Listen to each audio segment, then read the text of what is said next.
All right, with that, I think we can go ahead and get started. So welcome everybody to the session, Let's Get Real, the Power of Real Estate and Procurement. I'm gonna hand it over to Yaki to moderate, but just introduce the session really quickly. This session dives into the role of real estate in addressing issues and challenges around climate change, waste, biodiversity, social impact, accessibility, and supply chain sustainability. So with that, I'll go ahead and hand it to you, Yaki. Thank you, Lindsay. Welcome everybody to this session. So I'm Yaki Wu from Architecture 2030, and I'm the moderator for this session as well. So I'd just like to introduce our two very experienced speakers who will be presenting today. The first speaker that we have is Dr. Zhiyao LU, who is Senior Program Manager at SEE Foundation. Dr. Lu, she leads the Climate Change and Business Sustainability Program at SEE Foundation. Her team works on green supply chain, waste management, and pollution prevention programs. The green supply chain action in real estate industry in China, which is what Dr. Lu will be diving deep into today, is a sector-wide market-driven voluntary pollution and carbon emission reduction action program. Dr. Lu, she has spent years on ecological research, and she's got a PhD from ethnoecology from a joint doctoral program with Minzu University of China and Yale University. So that's Dr. Lu, and our second speaker is Chris Nunn. Chris is a sustainability expert with 20 years of experience. He is currently head of sustainability at AMP Capital Real Estate. AMP Capital has a real estate portfolio valued at approximately $28 billion, mainly in Australia and New Zealand, consisting of approximately 100 shopping centre, office and industrial assets. Chris is based in Sydney and has spent about 6 years in the UK. He has a wide range of experience in sustainability, including corporate social responsibility, green buildings, renewable energy, operational performance improvement, environmental law, sustainability reporting, and communication. So without further ado, I think I'll hand over to Dr. Lu to begin her presentation.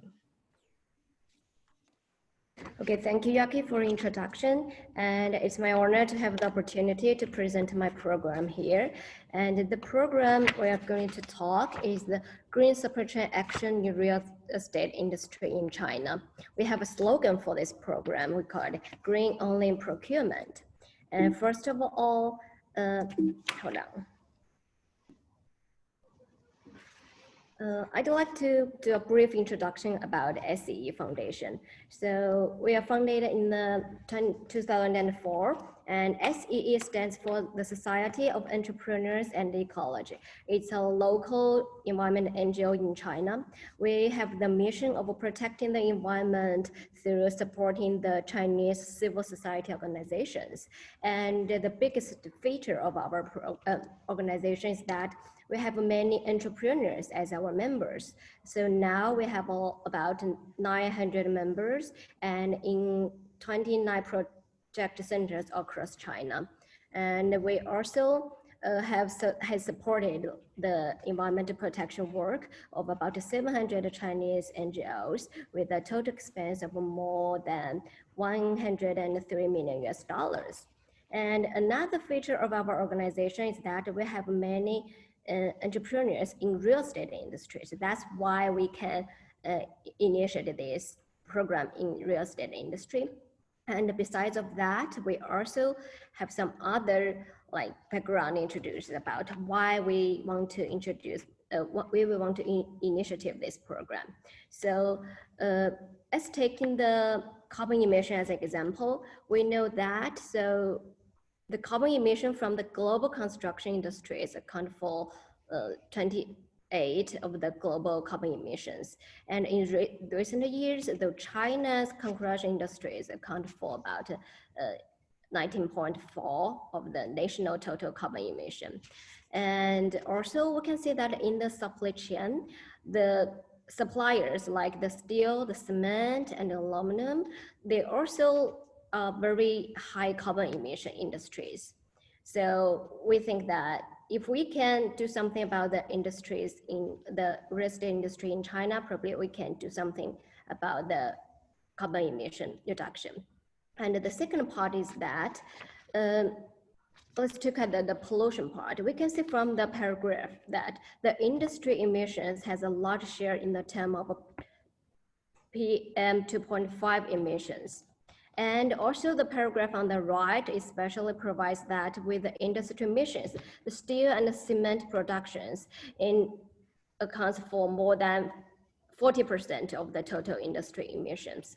So we think that the green development of the real estate industry, especially its supply chain, is critical in the mission of overall pollution reductions. So in 2016, we initiated the Green Supply Chain Action in real estate industry. So 5 organizations, SEE, China Urban Reality Association, China Real Estate Chamber of Commerce, and Bank and Land Sea. So the 5 organizations launched the program together. We aim to promote and regulate the environmental performance of upstream suppliers through implementing green-only procurement. So far, we are already engaged 100 real estate companies, and they account for about 20% of this industry in China. So after 4 years, we get more supporters from different aspects. So now we have the structure of the committee of the action. We got there, so this committee now we have like 7 organizations together. The representatives from the 7 organizations made this committee, so which include relevant government department and the leading companies, NGOs, the third-party organizations, and also the associations in this industry. So in this figure, I want to talk about the mechanism of this action. So the committee and the working group of the working group, they will determine the overall development directions, like they will make the decisions, release the official news, and coordinate the daily work and the communications between different departments. And we can see the third-party professional support institutes. They will collect and review the monitoring reports and environmental compliance reports submitted by the suppliers, and generate the whitelist of suppliers based on their green procurement standards. And they will also supervise the environmental improvement of the suppliers, and also to provide some technical support and for their environmental improvement. And based on the supplier whitelist, the real estate companies will do the green procurement and urge the suppliers to be more environmental friendly. This is how the mechanism of this action. And now we have developed 7 green procurement categories for building materials. We can see that we have like 1 basic category for entry and 6 specific categories. Like we have like timber, stone, and aluminum. All these suppliers, candidates for the action, they will must first meet the requirement for the environment compliance, and then they have the opportunity to choose to access to the other categories. So for each green procurement category, we have a professional support institute to do the standards and to also to identify the eligible suppliers, and also to provide the technical support for the suppliers. And each green procurement categories, they aim to address the specific environmental problems like the air pollution, the water, the forest resources, and things like that. And here's an example of how to screening the whitelist. We'll take the environmental compliance category, for example. So we worked with IPE. IPE is a very influential environmental NGO in China. It has database of environmental records. We call it Blue Map, and we will use the Blue Map to see if this supplier has like many bad environmental records, and from their records we will rank them as two different levels from 1 to 4, and we will give their feedback about that you already have some advice environmental records, and we hope you can do some improvement to explain or to change this. And if they already do it, we'll put it into the whitelist. And if any environmental records are deleted, listed for these suppliers, and they will have to like go back through the session again. So this is the example of how we choose the suppliers into the whitelist. And for now, we already have like for 7 categories, we totally have 3,669 whitelist suppliers. For these 7 categories, most of them are from the environmental compliance, and them from the other 6 categories. Based on the whitelist, we have been developing another 2 lists, the Blacklist and the Green list. The Green list focuses on the carbon reduction and energy efficiency. And the Blacklist will also focus on the pollutions, like the very repeated illegal heavy pollutions. We'll put this kind of suppliers into the blacklist. And the real estate companies will refuse to buy things from the blacklist suppliers, and they will prefer and to priority to buy things from the green list suppliers. That's how we put like 3 levels list here.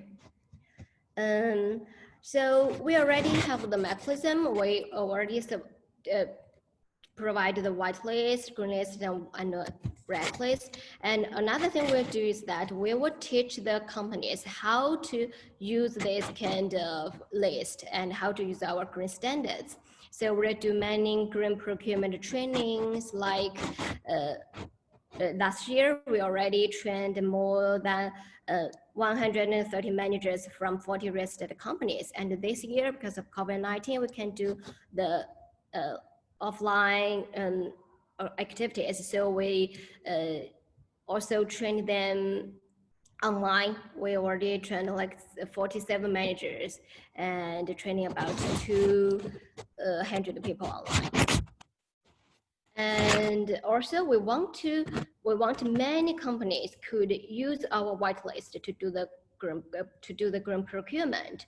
So CURA, the organization which launched the program together, they have a joint procurement every year. So in last year, we pushed environmental compliance this category of 160 suppliers into this category, and we purchased a sum of $750 million green procurement. And this year we are also working with them, and the final amount hasn't been defined, but it's about like $1.48 billion. Here I'd like to take an example of a single company. It's Land-Sea Green Property Company.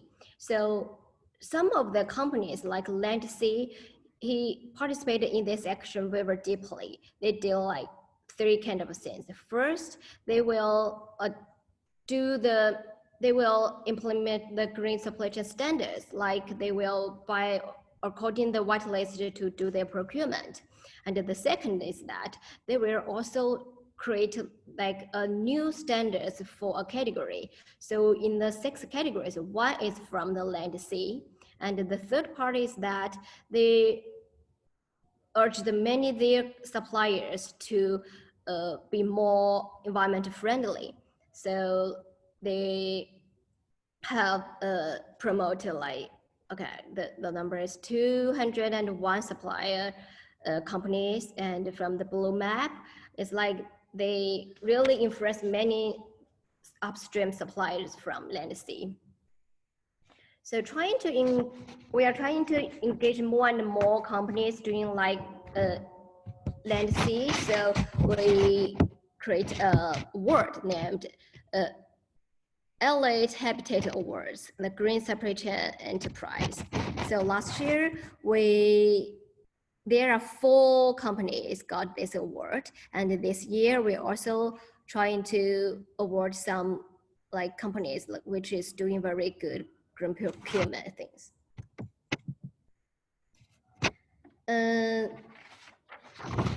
So we also very much have communication regarding the actions. We have an official website for this program, and it is in Chinese now, but we are doing the we are updating it to the English version, and we also have a WeChat public account. So everything, avenues, and all the standards, all the list of the companies, the suppliers, and all the list, you can find them from the website and also the WeChat account.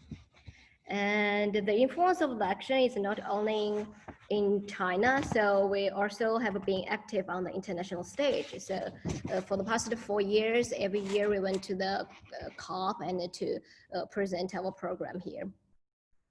Oh, that's the introduction of this program. And thank you. I hope I don't use too much time. Thank you so much, Dr. Liu. This is just information for participants. In case you don't know, there is a Q&A feature that you can use to submit any questions you may have for our speakers. And we'll try to address some of those questions towards the end of this session if we have time. Thank you so much, Dr. Liu. And Chris, if you could, I see you starting to share your screen. Thank you. Can you hear me okay? Yes. Wonderful. All right. Hello, my name is Chris Nunn. I'm the head of sustainability at AMP Capital Real Estate, and I'd like to talk to you about our 2030 real estate sustainability strategy. We have a team of 7 people. This is the team, and they do various functions from investor relations and reporting through to performance management and engagement at the asset level. This is our sustainability framework, which is environment, social, and governance are the key 3 pillars. And then we have focus areas of energy and climate, waste minimization, water efficiency, biodiversity and habitat. And then in the social space, health and well-being, culture and community, equity and diversity, for instance, gender equity, and transport and mobility is the final social theme. In the area of governance, we look at our policies and processes, our supply chain, in particular, the risk of modern slavery occurring and addressing that risk and engaging with our supply chain. We look at the reporting and ratings. We participate in many international benchmarks like the GRESB survey, the Global Real Estate Sustainability Benchmark, and domestic rating tools and benchmarking software platforms like NABERS, the National Australian Built Environment Rating Scheme, and Green Star, which is our equivalent. You might be familiar with LEED from the US, but we have a domestic equivalent here in Australia called Green Star. And today I'd really like to focus on the zero net carbon strategy. These are some of the key initiatives that we have under the 2030 strategy around zero net carbon, shifting our retail tenants, the food service in particular, to compostable packaging and turning all the waste into soil as a result of using compostable packaging, and the food waste going to biodegradable end use rather than landfill or recycling. To create a conservation reserve that's equal in size to our entire real estate footprint, and we're in the process of acquiring that land now. To really address social sustainability, identifying social needs in the communities where we have our buildings. Improving accessibility, not just for people in a wheelchair, but for all those with a variety of special needs, including an auditory, a hearing impairment, or visual impairment, or a mental health issue, and addressing modern slavery, as I mentioned. But today I'll be focusing on the zero net carbon strategy. So this is also a timeline of the 60 detailed initiatives that we have. I won't go into this in detail, but you can see we have milestone targets to achieve every year through to 2030. And this is a summary of our performance in an international real estate sustainability benchmarking tool called GRESB. This is an international system with over 100 investors and more than 1,000 property funds, with over 100,000 assets and $4.1 trillion US in asset value covered by this benchmarking survey. AMP Capital Real Estate has steadily improved over time. We've been participating since 2012, and we've gradually improved our score from, in the 70s through to a score of 90 last year, and that places us among some of the best in the world. You can see our average is highlighted green, and the other funds, there's 6 funds which participate, and they're each ranked, and you can see the green dots highlighted in the histogram scatter diagram. And the key point about this slide is that the gray circle with the square around it in the middle is the average global score of 72. The Australia and New Zealand average score for the region is 81, so roughly almost 10% higher, and then we're at a score of 90, so again almost 10% higher than the Australian average and almost 20% higher than the global average. So Australia, notwithstanding its reputation in international circles for being, from a policy perspective, heavily reliant on coal, and with a federal government that has policies that do not accelerate the transition to zero carbon as much as sustainability professionals like me would like, the corporate sector, in particular the real estate industry in Australia, really is in a global leadership position in terms of sustainability. So what are the components of our zero carbon strategy to get to a net zero by 2030? This waterfall diagram shows the build-up of our emissions profile for one of the funds. So what is our current electricity consumption? That's the larger dark blue bar on the left-hand side of the graph. What is our gas consumption for this portfolio? That is the smaller blue bar that's second in the waterfall diagram. A very small amount, just 45 tons, associated with refrigerant leakage emissions. And then we've got an allowance for the growth of the portfolio through to 2030. And then at the top, you can see that this portfolio of 12 assets has about 40,000 tons of CO2 emissions to reduce in 2030. And we think a part of that, the first lighter blue graph, about 8,000 tons, will come from reductions in energy use, so energy efficiency initiatives. Another part will come from the grid decarbonising. So in Australia, our electricity grid is roughly 23% renewables, and the remainder is coal and gas. So as the proportion of renewable energy increases in our grid to 30 or 40 or 50% by 2030, then our emissions that we need to offset will be reduced.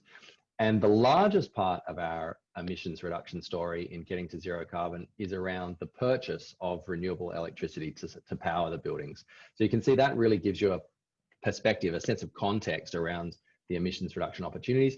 And then finally, in the portfolio in 2030, we still anticipate there being some residual emissions, primarily associated with burning gas on site in hot water boilers used for creating heating hot water to heat the buildings, as well as to create hot water for hand washing and domestic showering and things like that. So these residual emissions will need to be offset. So running through the text on the left, our scope 2 emissions, the electricity consumption, so the way we will reduce that is to continually improve the efficiency of our buildings and ultimately have them running on renewable energy. We'll do on-site solar installations where feasible, and this is particularly the case in our shopping centre assets, which tend to be low-rise with very large roof spaces that are very suitable for solar. Not so much office spaces, which tend to be tall and skinny and very small roofs relative to a very large electricity consumption emissions profile. And then we will buy renewable electricity contracts for the remainder of our electricity, which will be a substantial amount. Roughly 40 million Australian dollars per year is the amount of energy that we're buying. And we'll contract that with a renewable energy supplier.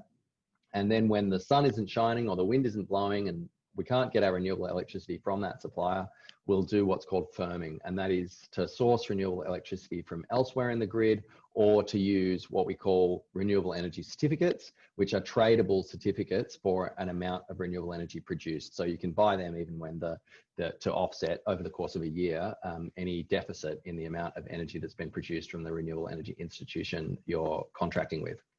In terms of our direct emissions, the scope 1 emissions, we have a program to electrify all our buildings. So switching from gas boilers and gas for domestic hot water and diesel generators over to heat pumps to supply the hot water and to switch out refrigerants in our large chillers, the cooling plant, from HFC, hydrofluorocarbon-based refrigerants, which are very common still around the world and in Australia.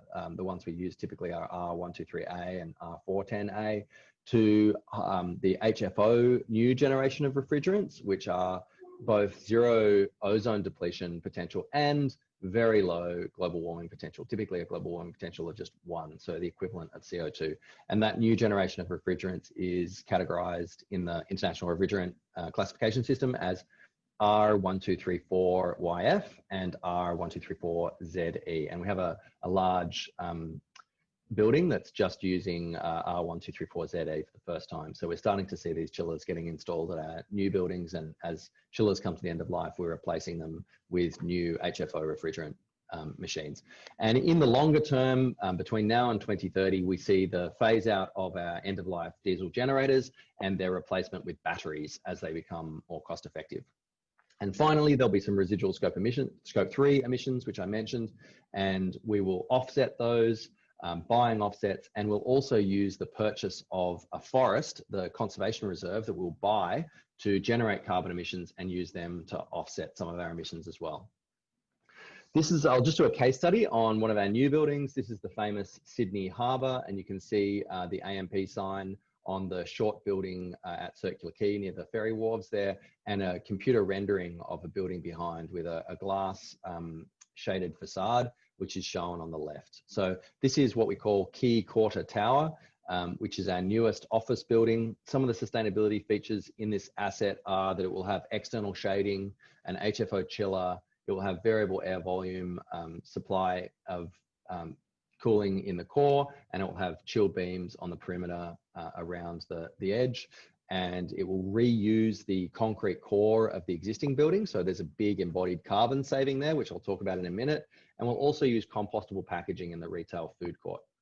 This is a rendering of the top, the crown of the building, and you can see the detail of the facade. This is a computer generated image of the view from one of the 6-story atriums that will be throughout the building going up. This is another street view of the facade.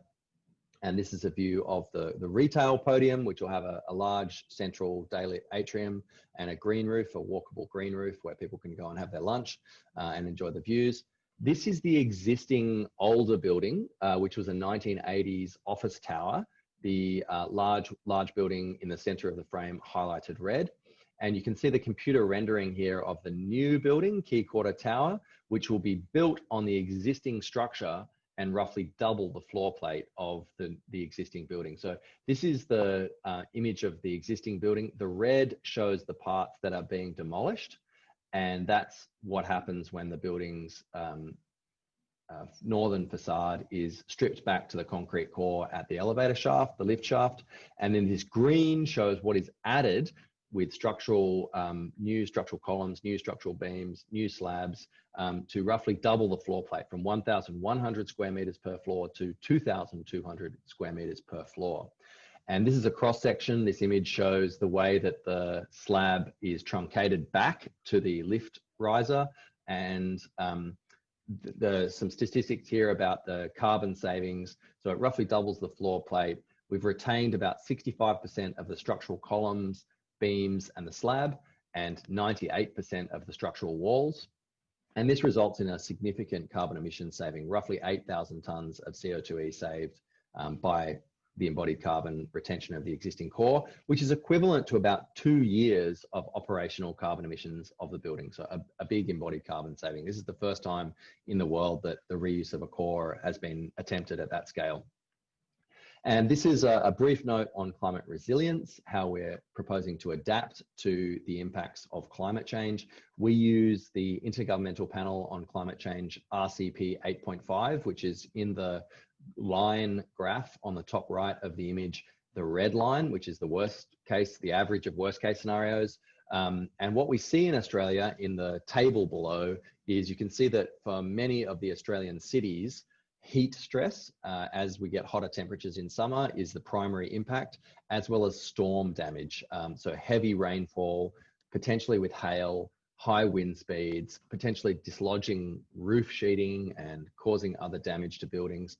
And then to a lesser extent, flooding, even though most of Australia's population is by the coast, relatively well defended from the sea in many of the cities, particularly Sydney and Melbourne, the major cities.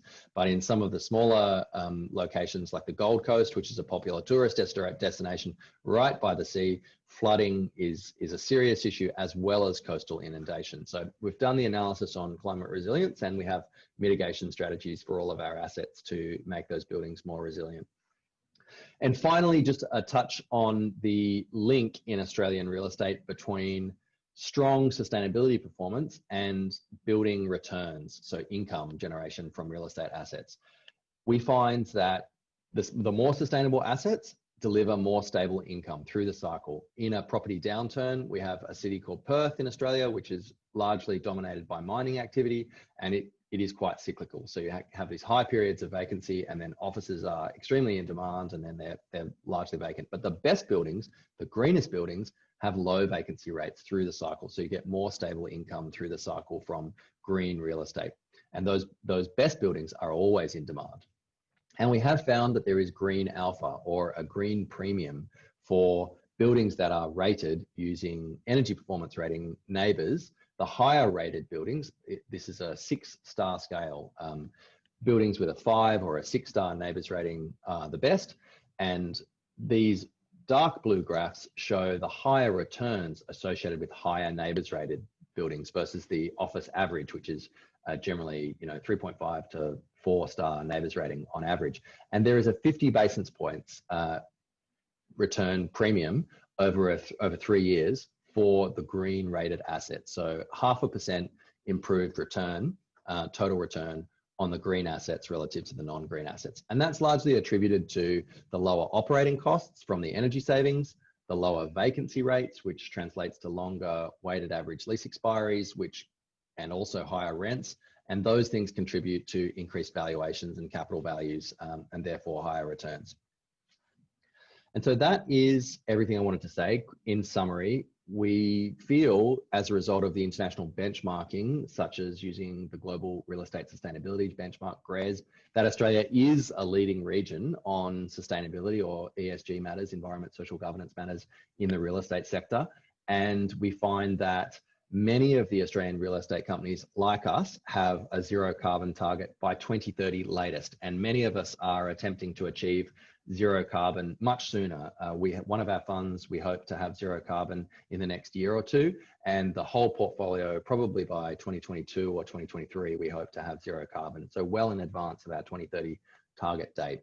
And finally, in the Australian market, we have evidence, which is detailed in this document shown in the image, Why Sustainability Matters in Real Estate, which you can find at the link at the bottom there. We have evidence from the Australian market that stronger sustainability performance, in particular lower energy costs, do deliver higher returns in the Australian market. Thank you very much. That's the end of my presentation. Thank you so much, Chris. That's a really interesting observation towards the end, and I think I just want to follow on that maybe we have a couple of minutes for Q&A, so feel free to send in your questions if you have any. But I'd just like to follow on, that last discussion, Chris, of the higher returns, and actually ask a question to Dr. Liu in the context of China and maybe your members of SE Foundation.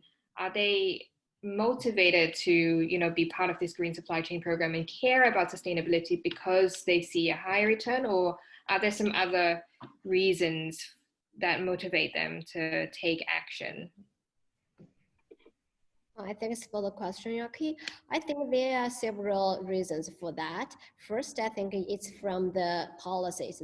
The government have many policies that they will try to do the pollution preventions. So they have some policy to shut some like polluted companies. If this real estate company have an upstream suppliers who is a polluted company, and probably one day he will just be shut down by the government. So their supply chain will be like cut down. So I think that's one of the reasons that because of the policy reason, the real estate companies would like to improve their supply chains to find more like more environment friendly suppliers. And the second is that the green branding in China is more and more popular now. So the people are trying to like buy things from the green branding, and they will get like more admire and more respect from the clients. So I think that's the second reason they need to be a green branding company. And the third part is that I think it's already the tendency for the green development, not only in real estate companies. I think I can say that from the global level and also the national level, it's also the low carbon emission development is like a very popular trend. I think that many companies already realize that, so they are trying to take some actions to follow these trends and to take part in the green supply chain action. And is one of the things they could do. So I think that's also the reason for the Chinese companies to take part in this kind of programs. Thank you, Dr. Liu. So just very quickly, maybe, does either of you have any quick tips for how either designers, architects, or people working in sustainability can engage with the CFOs or the finance guys who, they write the checks, they decide, what to buy and what not to buy, and very often greener products are slightly more expensive. So how do you engage them?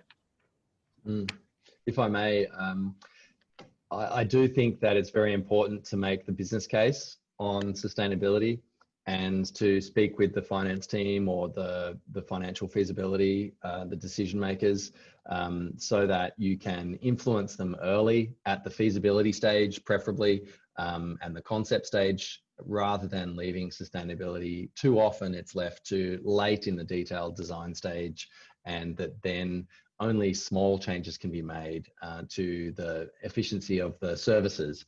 And so I think this is a mistake that's often made in new developments, is that, the development manager with the architect develops an architectural concept, and that is pitched to the investors, and it obtains financial approval. And it's very difficult then to change the facade detail to include external shading, or change the window wall ratios, or substantially improve the glazing, or even to do major adjustments to the servicing strategy. And that all you're left with is, upgrading the chiller, or, tinkering around with the services or control strategy. And you don't want to be boxed into that position. You want to have that conversation up front that green buildings do deliver higher returns. There is a rental premium, they have lower vacancy, they have better cyclical stable returns relative to non-green assets, and have those conversations with them to help influence the decision making about the sustainability targets at the feasibility and inception stage, rather than late in the detailed design stage.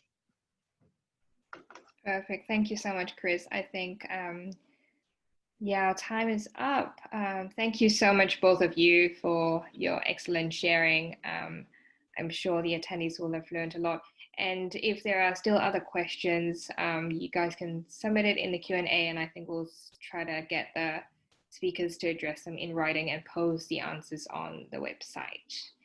So I think I'll just hand over back to Lindsay. Great, thank you, Yaki, and thank you both for those presentations. For the attendees, we have one final session after this, so if you head back to the agenda page, you should be able to find your next session. All right, thank you all. Thank you. Thank you, bye. Bye.